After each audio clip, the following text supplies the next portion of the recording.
છોટાઉદેપુર જિલ્લાના પાવીજેતપુર વનકુટીરથી રંગલી ચોકડી સુધીના ખાડાવાળા રસ્તાથી વાહન ચાલકો હેરાન પરેશાન થયા છે।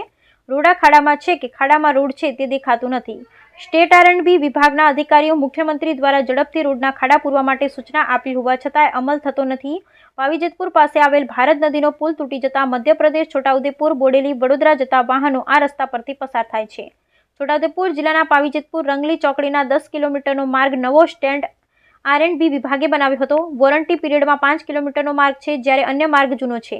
સ્ટેટ R&B વિભાગનો આ રસ્તામાં 1 ફૂટના ખાડા પડી જતા વાહન ચાલકોના વાહનોને નુકસાન થઈ રહ્યું છે। કેટલાક અકસ્માતના બનાવ પણ બન્યા છે, જ્યારે લોકોનો આક્ષેપ છે કે ખાડાવાળા રસ્તાથી બાઇક ચાલકોના કમરના મકોડા તૂટી જાય તેવી પરિસ્થિતિ છે, જ્યારે પ્રસૂતિવાળી મહિલાની હાલત કફોડી બને તેમ છે। સરકાર દ્વારા દરેક વિભાગને રોડ રસ્તા રિપેરિંગ માટે આદેશ કર્યો હોવા છતાંય છોટાઉદેપુર જિલ્લાના અધિકારીઓ આ આદેશનું પાલન જ નથી કરતા। હાલ તો ભારત નદીનો બ્રિજ તૂટવાથી લોકો હેરાન છે અને હવે આ રસ્તો પણ તૂટી જતા 10 કિલોમીટરનું અંતર કાપતા 40 મિનિટ નીકળી જાય છે, જ્યારે વાહનોનું ડીઝલ અને પેટ્રોલનું પણ નુકસાન થાય છે।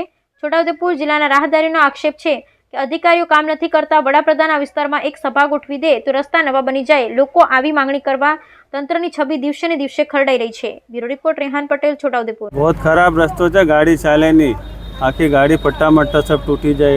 रोड से खराब रोड से गाड़ी चलती नहीं, 1 कलाक થઈ જાય 15 किलोमीटर में। 10 ની स्पीड में भी चाले છે। देखो बद्दा हमारा बहुत तकलीफ है ने, गाड़ी चलती नहीं तो बहुत खराब है। अभी तो बहुत तकलीफ है हमारे, 2 कलाक વધારે લાગે છે। પેશન્ટ લઈ જાવ કેવું જવાના 1 કલાક લાગે। અમજદ ખાન મારું નામ છે રાઠવા ચુનીલાલ। હવે હું આ રસ્તા પર આવ્યો તો તમે સામે જ ખાડા જોઈ શકો છો કે ખાડા કેટલા બધા છે। અહીં એટલા ખાડા નથી, અહીંથી તમે નીકળો એટલે રંગલી ચોકડી સુધી બસ ખાડા ખાડા ખાડા, બોડેલી જાઓ ખાડા ખાડા ખાડા। તો હું તો સરકારશ્રીને એટલી વિનંતી કરું કે એના જે પાવીજેતપુર તાલુકાના ધારાસભ્ય છે, પાવીજેતપુર તાલુકાના સાંસદ સભ્ય છે, એમને વધારાની ગ્રાન્ટ ફાળવો અને રસ્તા પૂરો। અમે તો એવું જાણવા મળ્યું કે ખાડા પૂરાઈ ગયા છે, પણ અહીં તો ખાડા તો તેવા ને તેવા છે। તો જે તે અધિકારી રૂબરૂ, રોડ ખાતાના અધિકારી રૂબરૂ ચેક કરે, તપાસ કરે અને ખાડા પૂર્યા છે કે નહીં તે જાણ કરે, એવી અમારી વિનંતી છે। તો તંત્રના અધિકારીઓ જે છે એ લોકો ઉપરથી જો ગ્રાન્ટ ફળવાતી હોય તો એ ગ્રાન્ટનો સદુપયોગ કરવો જોઈએ।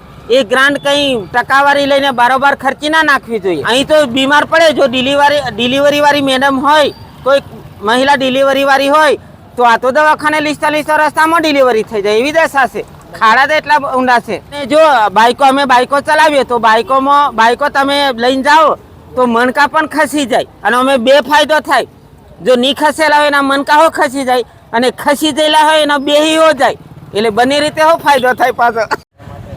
લોકોના જીવનો સાથે એટલી બધી આ R&B વિભાગ છોટાઉદેપુર રમત કરી રહી છે કે એની કોઈ સીમા નહીં।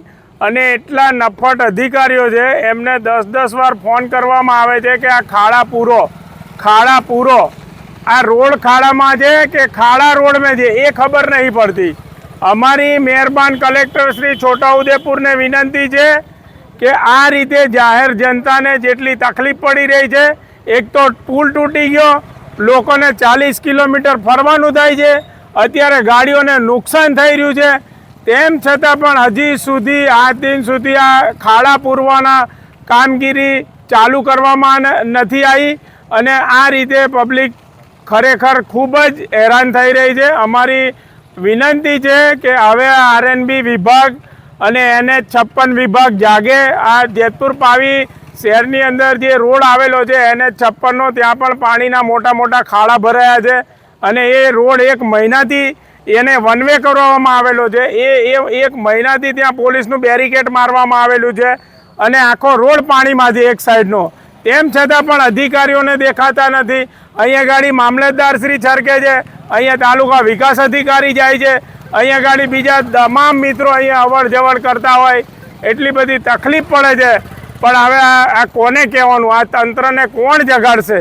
બસ મારે આજે આટલું જ કહેવું છે કે આ નફટ અધિકારીઓ આના વહેલામાં વહેલી તકે આ ખાડા પૂરે, એ જ અમારી વિનંતી છે।